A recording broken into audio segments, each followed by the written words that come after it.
Yo,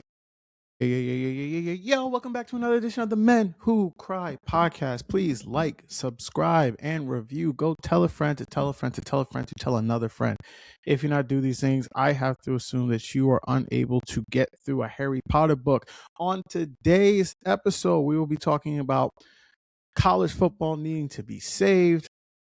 We will be talking about the fate of New York City potentially being on the line. But first, we are talking about one Jayson Tatum. Yes, you could think a guy from New York is talking about a guy from Boston in a positive way. Wouldn't be something that would happen a lot. But this is what we're doing on this Sunday, recording this on Sunday evening. Jayson Tatum returned to an NBA basketball court this season when I didn't think that was actually going to happen. Yes, he played his first game on Friday night against the Mavericks, and he's currently playing his second game of the season against the Cleveland Cavaliers. And first, just want to tell you, mea culpa. I always try to say, I love when I say that I'm right, but if I'm wrong, I'll say that I'm wrong. I did not think this man was going to come back this season at all. I put 0% chance of that happening, and credit to him for being able to come back and playing like a good player. We'll see. He's only going to play a handful of games by the time this podcast comes out. So we're not exactly sure how he's going to look by the time the Celtics get to the postseason. But it's always this thing that I remember a long time ago about the mile, right? Running an under 4 mile. For a long time, for people who don't know, a lot of people believe you can never run a 4-minute mile, right? It was just like, it's impossible until someone did it, right? And then from that point, more and more people have done it until now, to the point where it's like, you probably can't qualify for any Olympic sport in track and fields in distance if you can't run under a 4-minute mile. It's one thing with like people's brains, for whatever reason, is we just kind of need to see something be done for us to actually believe that it can happen. Drew Smith, a player from the Miami Heat, had a same Achilles injury to himself. He ruptured his Achilles, and he also came back in a 10-month span. And the main pushback that at least I had, because I knew this story happened, was Drew Smith is not the same level of player Jayson Tatum is, right? You're going to get the guy the ball way more. He's not just going to be a corner boy. He's going to actually have to initiate offense, do all these other things for the team to be successful. But the fact that he is able to have tore his Achilles and then be able to come back and play is not just a testament to modern science, but a testament to Jayson Tatum. And I think this brings up the main thing of the Celtics overall is the Celtics are absolutely a viable team now to not only win the conference, but win the NBA championship. It's going to be an interesting dynamic to see how it's going to be between Tatum and Jaylen Brown going forward, because I know one thing. This isn't even just for Jaylen Brown, who I absolutely think loves being the man. This is for any person who has done anything in this world. You get a little bit of taste of being that guy. It's hard to put that genie back in the bottle. And I do think their dynamic for most of their career has been one that obviously they've worked. They've won the conference numerous times. They won a championship together. So obviously this pairing has worked. But a lot of people have always pointed out that it feels like it took a long time for these two guys to gel. How is it going to be now that I don't care how good of a player Jayson Tatum is right now? This is effectively Jaylen Brown's team. And until we get to next season, when they're going to have an off season, they're going to have a training camp to get together, those guys are going to have to go through Jaylen Brown if they're going to get to the finals and win the NBA championship. And that type of chemistry can be very volatile. I do think that with Tatum coming back, for me, I think that they should be looked upon as the favorites to win the conference. I'm just going to be honest here. Still don't believe in Detroit. You're going to have to show me once again that a team that has never won 3 playoff rounds since ever, or since a long time actually, is going to now do so in a single postseason run. Experience is a big thing that comes into this playoffs, and a team that just doesn't have any of it outside of a little bit of a run that they had last season, to me, is going to be a big issue. Cleveland has had the same issue that they've had for a while, which is the fact that they are a team full of chokers who invested in the one man who has done nothing but choke in the playoffs his entire career. Could the Cavs finally break through and get through this mental hump? Sure. You know, they've played games. They've beaten the Celtics. They've beaten Detroit. They've beaten the Knicks. They've beaten, you know, some of the other teams in their conference that are contenders. But until Cleveland actually shows out and shows up in a big way come postseason time, no one's actually going to believe them. And then that leaves the Knicks, who's the same team that took out the Celtics last season. And I think we're getting to an interesting point with New York and just ultimately narratives that get built. You know, for the longest time, you know, it was just said, well, the Knicks aren't going to really be able to win anything big because their two best players just can't guard anybody. Jaylen Brown. Sorry, again. Also, shout out to the dude. This is a little off track. Shout out to the guy who made that song, There's Too Many Jaylens in the NBA. Hilarious record. Hilarious record. And absolutely, again, this is all Jalen Rose's fault because we have too many damn Jaylens in the NBA. Even there's a part even the song where, like, I guess the Houston Texans, for one, I think it was their 2022 draft, drafted 5 different Jaylens. Like, we have really now crossed the Rubicon of that name, and it might need to now be banned. And the fact is that here's another thing too. How many people named their child Jalen thinking that they were going to go pro at something? You know, because now if you just a Jalen, but you just a Jag, it kind of feels like disappointing. It's the same thing. Like you see someone who's 6'6", who's never played professional basketball anyway, you're just like, man, that's a waste. You know what I mean? Like, it's gotten to that point with the Jalen's things. Anyway, Jalen Brunson, quality towns, you weren't going to be able to win anything with those guys defensively. And I fundamentally always looked at that as a farce, simply because, one, I think we saw this last season with they were able to actually beat the team that was just dominating them the whole time. But I think the second thing that most importantly is their defense has actually been really good this season. I feel like I haven't maybe said this on this, but overall, Knicks currently have the 6th best defense in basketball. They are this close to having a top 5 defense with these two guys playing. This isn't Cat missed a bunch of games, Brunson missed a bunch of games. These guys have played pretty much all the games for the team. And showing you that, no, you can build a sustainable defense with these guys. I still think, and I feel like I've held this out for a while now, I think those are the 2 best teams in the conference in terms of Boston and New York. And depending on how this goes, because as of right now, these 2 teams are slated to meet up in the round 2. I think these 2 teams are the best teams in the conference. I think one of these 2 teams is going to win the Eastern Conference this year.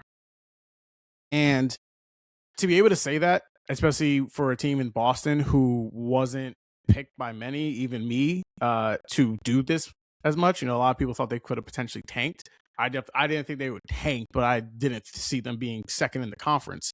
It's going to be fascinating to see how the rest of the year goes with both of these teams, because New York has clearly showed that the idea of them being a bad defensive team just isn't true anymore. You know, and the makeup of this team is the best that it has looked, I think, in a very, very, very long time. Well, shout out to both of those teams going forward. Moving on, still in somewhat of a New York mindset, the WBC, yes, the World Baseball Classic is happening right now. Giving a little bit of a juice to what I think of this time of the year as a little bit of a buffer. We're right before we get to the NCAA championship. We're right before we get to basketball playoffs. We're right before we get to the NHL playoffs. We're right before we get to MLB baseball season starting. So we need this kind of 2 to 3 week period to kind of talk about something else important. And WBC said, hold my beer, right?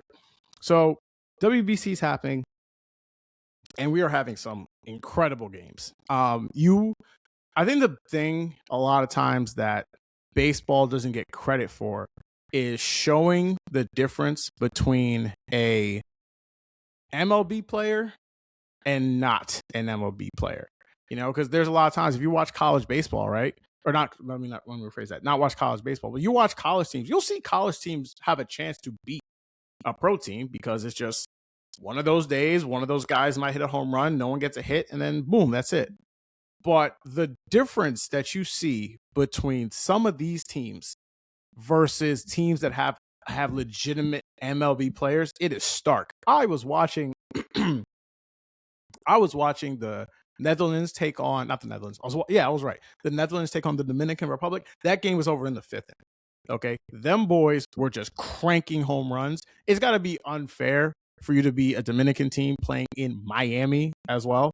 I mean, talk about a home field advantage. And the Netherlands had no chance to win that game. And that game's probably over at this point. But it is showing out like the amount of talent that some of these countries have. Right now, the teams that a lot of people think are going to potentially win this thing is going to come down to between the USA, Japan, who won it last time around, and the Dominican Republic. But here's a sneaky thing for any of you guys listening to me who live in the New York City area. And I'm so serious. We cannot have the Dominican Republic play Puerto Rico. I'm not joking. Y'all don't understand me. Today, as the day I'm recording this, is the warmest day of the year so far. It is 64 degrees. I just came back from working out.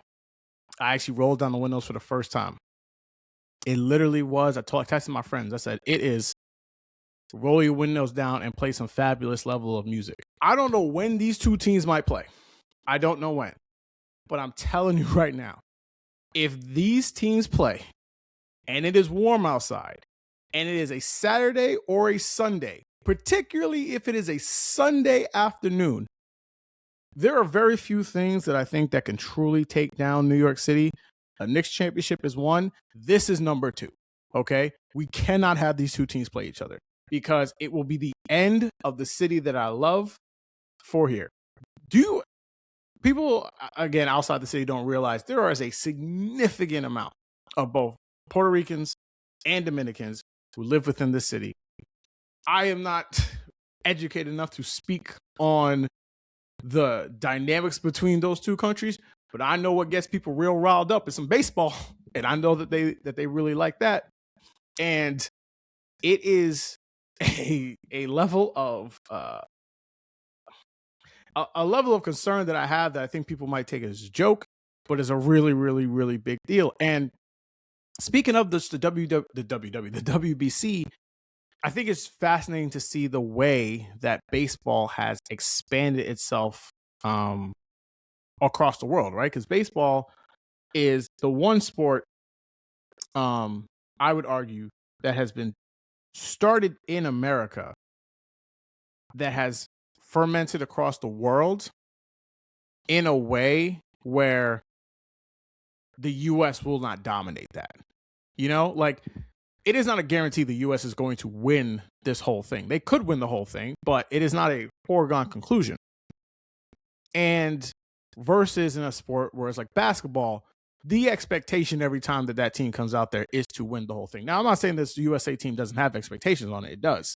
But them losing to the Dominican Republic would not be shocking. Them losing to Japan would not be shocking, right? It might be disappointing, but no one's going to think about this as like what happened with Argentina versus the USA in 2004, right? That was inconceivable, right?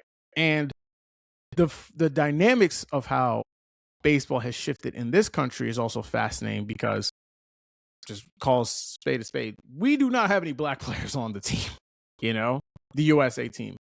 And what you have seen in baseball is the diminishing amongst Black American players who have taken interest in baseball. Now, I don't exactly know what the causes for all that is, but the diminishing in that and the expansion of seeing Latin American teams really play. The Venezuelans, the Dominican Republics, the Puerto Ricos, those teams have essentially filled the gap of where the Black players used to be.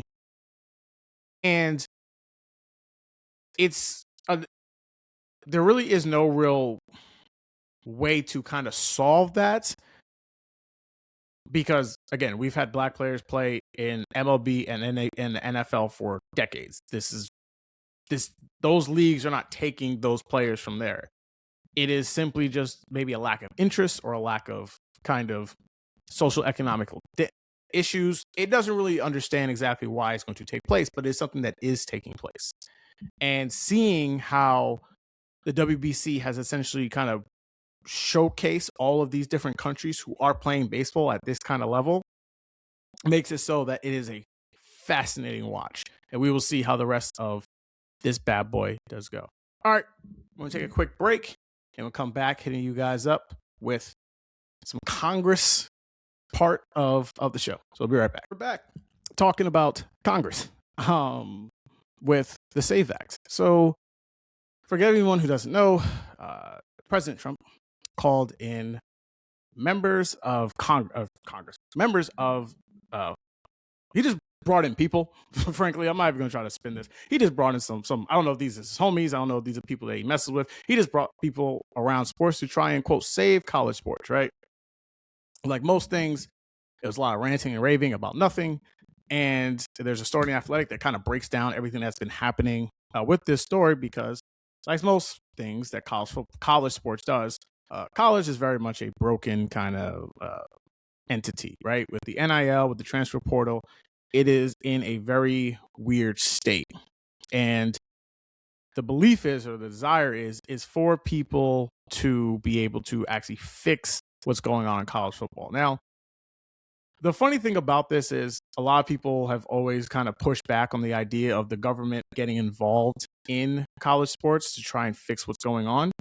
And it's one of those things where I would argue it's like daylight savings time, where a lot of people don't really like daylight savings time, either side, whether it's we're falling back or skipping forward. But no one wants to actually bring it up to get like Congress to get involved, because they seem like it seems such of a silly idea that no one ever brings it up. So college sports is kind of like this. It ends up always defaulting to, we have bigger things to talk about than college sports. But ultimately, college sports is very simple. It makes money. And if it makes money, this government is absolutely going to take interest in it. And what is transpiring right now is there is a act currently at the House. Senator Mike Johnson, who's the House Speaker of the House, is talking about the SCORE Act, aka the Student Compensation and Opportunity Through Rights and Endorsements. And basically, I'll just read through exactly what the SCORE Act would be. The SCORE Act is to resolve issues that no individual may be considered an employee of an institution, a conference, or an interstate, intercollegiate athletic association based on the participation of such individuals on a varsity sports team or in an intercollegiate athletic competition as a student athlete. This whole thing would try to limit on agent fees, right, as they're saying, as being predators, to like a 5% cap, which I do think is very important. I think one of the understated bad things of what's happening with NIL is that a lot of 19-year-olds with families who might not have that much financial understanding are getting roped into really bad contracts, right? And agents are taking well up to 10, 20, 30% of the income from these athletes, where that's simply not the standard rate. And it is very much going to be an issue going forward unless someone be able to step up and get in here. And the thing about this whole idea, and the other aspect of this, is that Trump is allegedly saying that he is going to try to sign an executive order to try and fix something, which the executive orders are very tough to kind of overall deal with. But in this particular instance is literally putting a Band-Aid on a broken leg. It is not going to do anything, because it's just going to end up in litigation and just going to end up being thrown out in several different states, whatever this quick fix is. And ultimately, this is essentially akin to what's happening with gambling. I feel like there's a strong grouping of college football fans who simply don't like paying the players. For whatever reason that they want to believe and have this, they don't want to pay the players. But it is essentially like gambling in the sense that they are no longer going to be able to put the genie back in the bottle.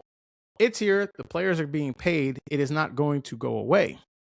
But the two biggest issues I have seen through this, and this is why it's just always going to be a problem, is one is the people who are most affected by these rules are in such limited bodies, and they're constantly churned out at a very fast rate, right?